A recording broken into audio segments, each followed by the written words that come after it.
nous dit que la franc-maçonnerie du rite écossais ancien est acceptée à 33 degrés et c'est fini. Et en fait, au-dessus de ça, vous avez une maçonnerie qui s'appelle le bénébérite, interdite aux non-juifs, c'est très clair. Interdite aux non-juifs, seuls les juifs de sang de la mer, etc. peuvent y rentrer, et il se trouve que, alors ils répondent non mais ça n'a pas de lien, etc. Bon, non seulement ça en a un, mais j'ai retrouvé les preuves des chartes signées entre Albert Pike, qui est celui qui est l'auteur d'ailleurs du fameux dogme rituel de la franc-maçonnerie, qui est le livre, un des livres phares des maçons de haut grade. Eh bien Pike, avec le bénébérite, ont fait un accord de réciprocité qui a été signé en bonne et due forme. Alors il faut savoir que Pike, le fameux Pike, était aussi un des grands maîtres du Ku Klux Klan. Mais attendez, vous n'êtes pas au bout de vos surprises. Parce que non seulement, alors d'ailleurs le triple K de Kadosh, du 30e degré, fait aussi référence au Ku Klux Klan. Mais vous allez voir beaucoup mieux, c'est que le bénébérite aussi a eu des liens avec le Ku Klux Klan. Les bénébérites ne sont qu'un pis-aller. Partout, la maçonnerie peut avouer sans danger qu'elle est juive par nature et par fin, des loges ordinaires suffisent à la tâche. Alors là, je vous donne mes sources, évidemment. Cet extrait du Bénébérite Magazine, du volume, je crois, 63, voilà, signé par le frère Magnin, etc., etc. La maçonnerie est une institution juive dans l'histoire, les degrés, les fonctions, les mots de passe et le catéchisme sont juifs du début à la fin, à l'exception d'un grade intermédiaire et de quelques mots dans l'engagement. Ça, ce sont les publications de Jewish Society à Philadelphie, 3 août 1855. Il faut savoir qu'en plus, le président du Bénébérite, dans les années 1860, s'intitulait Grand Nazi. Ça a l'air d'une blague, parce que vous allez me dire, mais comment on peut s'intituler Grand Nazi en 1868 ? Il faut savoir que c'était des titres qui se donnaient eux-mêmes comme prince de l'exil, du temps de Babylone, et donc voilà. Alors ça je pense c'est quand même intéressant. Donc le grand secrétaire s'appelait Grand Sahar, et le grand président s'appelait Grand Nazi. Bon. La religion chrétienne est fondamentalement créée à partir de juifs. Elle n'existe qu'en puisant à l'intérieur même de l'essence d'Israël. Jésus est juif, les apôtres sont juifs. Toute l'époque de l'évangile est juive. L'église de Jérusalem, premier exil de la chrétienté, est juive. Ils sont tous juifs. Aussi incroyable que ce soit, ils ont tous une barbe, des papillotes, ils sont tous circoncis. Ils mangent tous kasher, ils font tous Shabbat. Tous Shabbat. Le chrétien qui oserait imaginer que Jésus et les apôtres ne mangeaient pas kasher et ne faisaient pas Shabbat, et soit un ignorant total, soit d'une mauvaise foi inimaginable. M. Joanny est également un ami d'Israël depuis très longtemps, puisque dès le début de la guerre civile en Israël, en fait, les djihadistes étaient soutenus militairement par l'armée israélienne. Lorsque les djihadistes étaient acculés à un endroit particulier par l'armée israélienne, l'armée syrienne, les forces de défense israéliennes arrivaient par l'air pour fournir l'appui aérien et bombarder les Syriens et dégager les djihadistes. C'est ce que j'ai raconté dans mon livre sur la guerre syrienne. Et lorsque, au sud de la Syrie, des djihadistes importants étaient blessés, on les évacuait en Israël. Et Benjamin Netanyahou s'est fait filmer à côté de chefs d'Al-Qaïda dans des hôpitaux militaires israéliens. On a les films de ça, c'est pas discutable. Donc ces gens-là sont amis depuis très longtemps, c'est normal ce que j'expliquais, puisque Netanyahou travaille avec les Britanniques dans le projet fondamental des Britanniques qui est là depuis un siècle. Tout ça, nous le voyons devant nous, c'est des massacres successifs. Moi j'ai vécu ces massacres en Syrie, mais d'autres les vivent en Palestine. Mais c'est le même projet. Alors, aujourd'hui, on nous explique que les Israéliens bombardent des objectifs particuliers aussi.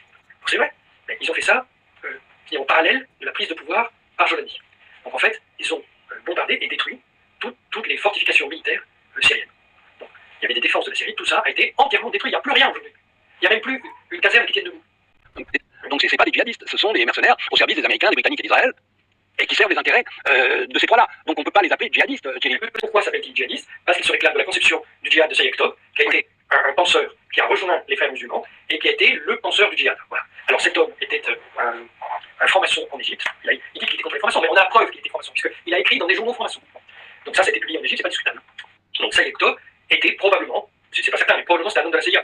Donc en tout cas, il a travaillé main dans la main avec la CIA pendant plusieurs années au sein de la confrérie des frères musulmans, et il a créé le djihadisme moderne. Voilà. Mais c'est très important d'expliquer ça, parce que ça n'a pas de rapport avec la pensée normale des musulmans. Mais aujourd'hui, aujourd'hui l'islam est pris en tenaille par, d'un côté, sa tradition depuis l'Égypte, depuis Mahomet, et l'influence anglo-saxonne dans l'islam. Je veux dire, le Coran, tel que nous le connaissons aujourd'hui, ce sont les Britanniques qui l'ont écrit. C'est pas le Coran originel. Le Coran actuel, il a été formulé par l'université Al-Azhar du Caire pour servir à la guerre égypto-soudanaise. Voilà. Jusque-là, il y avait plusieurs versions du Coran. Donc, vous pouvez voir, si vous regardez des textes du Coran anciens, il y a des versions différentes. De s'emparer des gouvernements devança l'arrivée du pape Clément V et donna ordre d'arrêter tous les Templiers de son royaume le même jour. ce qui fut exécuté le 3 octobre 1307. Les Jacobins se sont vengés de cela le 5 octobre 1789. Vous comprenez où on en est? Cette phrase, elle a tout dit en fait. Vas-y, répète s'il te plaît. Alors je répète. 1306. Les Templiers se sont fait arrêter en même temps, le même jour. Ce qui fut exécuté le 5 octobre 1307. 5 octobre 1307. Et donc, 1307. en représailles, Voilà. les Jacobins se sont vengés de cela le 5 octobre 1789. Donc en fait, ce qui s'est passé en 1307, c'est la vengeance des Templiers en 1789. Donc voilà l'explication. Saison 2, épisode 6, Revolution number 1. Maximilien Robespierre, né le 6 mai 1758 à Arras. En 1775, Robespierre aurait prononcé un compliment en vers à Louis XVI de retour de son sacre à Reims. Le biographe Hervé Levers a récemment démontré que la rencontre n'avait pas pu avoir lieu. En tout cas, pas à ce moment-là. Le roi n'est pas passé par Paris au retour de son sacre à Reims. Il est rentré directement à Versailles. Jean-Jacques Rousseau est l'influence principale du jeune Robespierre. Elle le sera toute sa vie. Il n'est pas le seul. Toute l'époque est obsédée par Rousseau. Mais Robespierre va essayer d'appliquer politiquement le contrat social. Et puis Robespierre aura hérité de Rousseau un trait de caractère, la mise en scène de soi. Pourtant, Hervé Levers a raison de dire que le Robespierre intime nous est, malgré ou peut-être à cause de cette mise en scène, en grande partie inaccessible. Pour l'abbé Proyard, ancien sous-principal à Louis le Grand, écrit Levers, le collégien était dur, solitaire, hypocrite, égoïste, sans moyens extraordinaires et né pour être un méchant obscur. Sa première intervention à la tribune parlementaire date du 18 mai 1789. Sa plus ancienne lettre comme député est du 23 mai. Pendant ces états généraux, le roi a autorisé le doublement des représentants du tiers-état. 500 représentants contre 250 pour la noblesse et 250 pour le clergé. Mais il n'a pas précisé le mode de scrutin. Est-ce une voix par représentant ou une voix par ordre? Ce sera une voix par ordre. Donc le tiers a beau représenter 98% de la population, il est en minorité devant les décisions des 2% restants. Le 17 juin 1789, les députés du tiers-état considèrent qu'ils représentent la presque totalité de la nation et prennent le nom d'Assemblée nationale. Ils sont rejoints par des membres des autres ordres et décident de commencer œuvre commune. Ça ne plaît pas au roi, mais toujours un peu lâche, il fait les choses à moitié.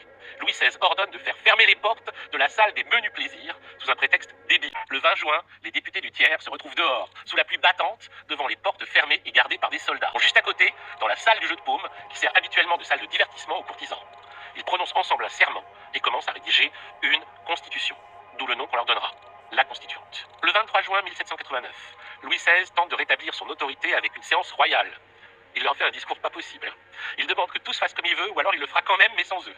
Et il le fait avec son style bien à lui, c'est-à-dire pas clair. Si, par une fatalité loin de ma pensée, vous m'abandonniez dans une si belle entreprise, seul je ferai le bien de mes peuples. Seul je me considérerai comme leur véritable représentant. Réfléchissez, messieurs, qu'aucun de vos projets, aucune de vos dispositions, ne peut avoir force de loi sans mon approbation générale. Ouah! Mais le pauvre bougre n'a plus aucune carte en main. Les députés refusent de rentrer chez eux. Nous ne quitterons nos places que par la puissance des baïonnettes, lance cette grande gueule de Mirabeau. Alors le roi cède, mais il n'en pense pas moins. Le 11 juillet 1789, il décide de renvoyer secrètement Necker et s'apprête à proclamer la banqueroute de l'État. Et il appelle ses troupes mercenaires dans toute l'Europe à le rejoindre autour de la capitale, entre Versailles et Paris. Voyant les troupes arriver, Camille Desmoulins, persuadé qu'il va y avoir une sorte de Saint-Barthélemy des Patriotes, fait dès le lendemain une harangue enflammée, pistolet en main, dans les jardins du Palais Royal. Camille Desmoulins, qui est ce jeune homme? On s'en souvient, Camille était le condisciple de Robespierre à Louis le Grand. Il va surtout s'illustrer dans le journalisme. Pourquoi? Parce qu'il bredouille, il bégaye. Mais ce jour-là, Camille Desmoulins a toute sa ferveur et toute sa verve. Et il appelle les patriotes à prendre les armes pour se défendre. Les patriotes a aussi une dimension américaine. Il y a la guerre d'indépendance, guerre par laquelle les États-Unis, avec le soutien de la France, se sont libérés de l'Empire britannique et ont fondé une république dont George Washington est devenu le premier président en avril 1789. Et Camille craint que les armées étrangères aient été mobilisées par Louis XVI pour réprimer ceux qui ont défendu les droits du tiers-état. Aux armes, Camille Desmoulins. Et le lendemain, tout le monde se rend aux Invalides où il y a un grand dépôt de fusils. On se serre et on fonce sur la Bastille. Et puis le gouverneur de la Bastille, Delaunay, et Flessel, le prévôt des marchands de Paris, qui fait plus ou moins fonction de maire. On balade leur tête au bout d'une pique. C'est violent. Et cette violence sera présente tout le long de cette période. Les années de la Révolution sont des années violentes. Le roi aussi, puisqu'il prend peur. Et le soir même, il rappelle Necker. La bourgeoisie a gagné. Mais les pauvres ont eu, l'espace d'un instant, le sentiment de leur puissance. Alors on va la leur faire à l'envers. La bourgeoisie décide de récupérer les armes. Et elle le fait de façon bien vicieuse. On propose de leur racheter les armes dont ils se sont servis pour prendre la Bastille. 40 sous par fusil. Les pauvres vont pas trop hésiter. Sur le moment, étant donné leur degré de misère. Ils croient peut-être même faire une affaire. C'est à vomir. Et c'est que le début. La bourgeoisie s'empare de l'administration de la capitale. L'astronome Jean-Sylvain Bailly est nommé maire de Paris. Le marquis de Lafayette, qui s'est illustré dans la guerre d'indépendance américaine, bombardé, commandant d'une armée indépendante et ouverte aux tiers états, la garde nationale. Petite précision, on doit payer son uniforme si on veut y entrer. Et l'uniforme coûte 80 livres. Ah donc, cette garde nationale ne concernera que les riches. Alors pour calmer le jeu, le 4 août, la constituante abolit les privilèges. On supprime les exemptions fiscales de la noblesse et du clergé. C'est une égalité en droit des citoyens. En droit, pas en fait. Puisque malgré tout, il y a toujours des riches et des pauvres. Les Français changent de maître, pas mieux. Cette abolition est suivie de plusieurs jours d'activité des députés qui rédigent alors la Déclaration des droits de l'homme et du citoyen, adoptée le 26 août.